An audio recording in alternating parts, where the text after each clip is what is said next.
অনেকেই এসআইপি এবং লামসাম এই দুটি নাম নিয়ে কনফিউজড হয়ে যায় যে এসআইপি ভালো না লামসাম ভালো।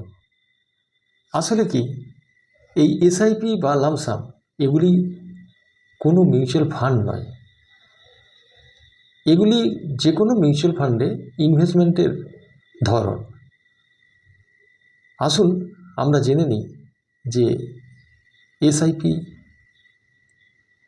সিস্টেমেটিক ইনভেস্টমেন্ট পদ্ধতিতে ইনভেস্টমেন্ট করার সুবিধা অসুবিধা এবং লামসাম এতে ইনভেস্টমেন্ট করার সুবিধা বা অসুবিধা কী। SIP systematic investment plan. আপনি আপনার রোজগার থেকে চাইছেন প্রতি মাসে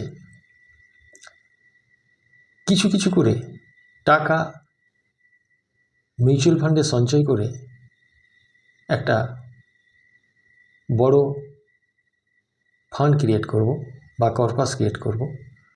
তো সেক্ষেত্রে আপনি মিউচুয়াল ফান্ড চুজ করলেন।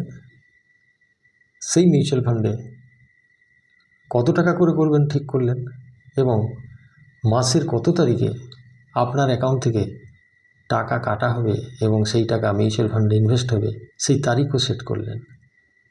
এরপর অটোমেটিক্যালি প্রতি মাসের ওই তারিখে ওই আপনার নির্দিষ্ট করা অ্যামাউন্ট আপনার অ্যাকাউন্ট থেকে কাটা হয়ে মিউচুয়াল ফান্ডে ইনভেস্ট হয়ে যাবে। অর্থাৎ এখানে আপনি প্যাসিভলি মিউচুয়াল ফান্ডে ইনভেস্ট করে চলেছেন।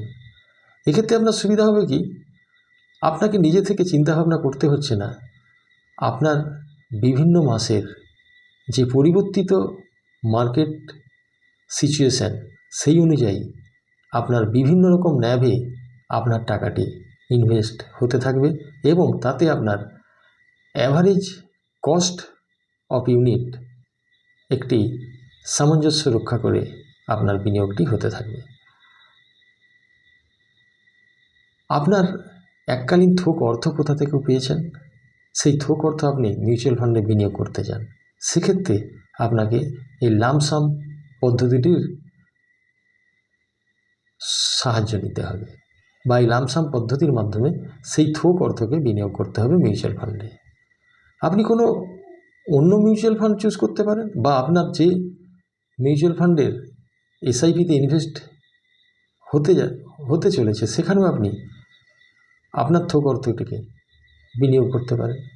এই থোক অর্থ বিনিয়োগ করার সমস্যা হলো আপনাকে ওটি অ্যাক্টিভলি করতে হবে। আপনি কোন দিন ওই থোক অর্থটি আপনার মিউচুয়াল ফান্ডে ইনভেস্ট করবেন সেটা যথেষ্ট বিচক্ষণতার সহিত আপনাকে ভাবতে হবে।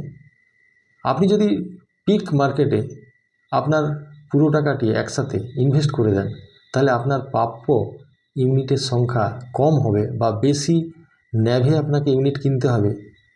সেক্ষেত্রে আপনার প্রাপ্য ইউনিটের সংখ্যা কম হবে, রিটার্নের সম্ভাবনা অনেকটা কমে গেল। আবার যদি খুব পড়ে যাওয়া মার্কেটে আপনি আপনার পুরো টাকাটা ইনভেস্ট করতে পারেন, সেক্ষেত্রে আপনার ওই ফান্ডের ইউনিটের ন্যাব কম থাকবে, তাতে আপনি অনেক বেশি ইউনিট পেতে পারবেন, তাতে আপনার রিটার্নটি খুব তাড়াতাড়ি গ্রো করবে।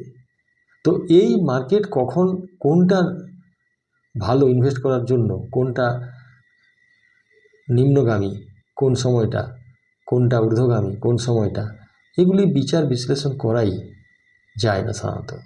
তাই মোটামুটি যেভাবে করলে আপনার ইনভেস্টমেন্টের রিটার্ন যথাসম্ভব ভালো হবে সেটা হলো, মার্কেট যখন নিম্নগামী হবে তখন একটি ডিপে গিয়ে আপনি ওই থোক টাকাটিকে কয়েক ভাগ করে এক ভাগ বিনিয়োগ করতে থাকবেন।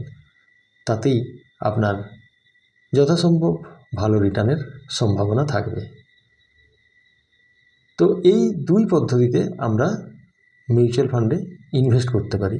যে মিউচুয়াল ফান্ডে আমি এসআইপি করব, এসআইপি পদ্ধতিতে বিনিয়োগ করব, সেই মিউচুয়াল ফান্ডেই আমি লামসাম ইনভেস্ট করতে পারি। আবার অন্য কোনো কোম্পানিতেও করতে পারি, অন্য কোনো মিউচুয়াল ফান্ডেও করতে পারি। আবার আমার 1 লাখ টাকা আমি হয়তো 3টে বিভিন্ন কোম্পানিতেও 30, 30, 40 করেও করতে পারি, বা আমি 5টাতেও করতে পারি 20, 20 করে।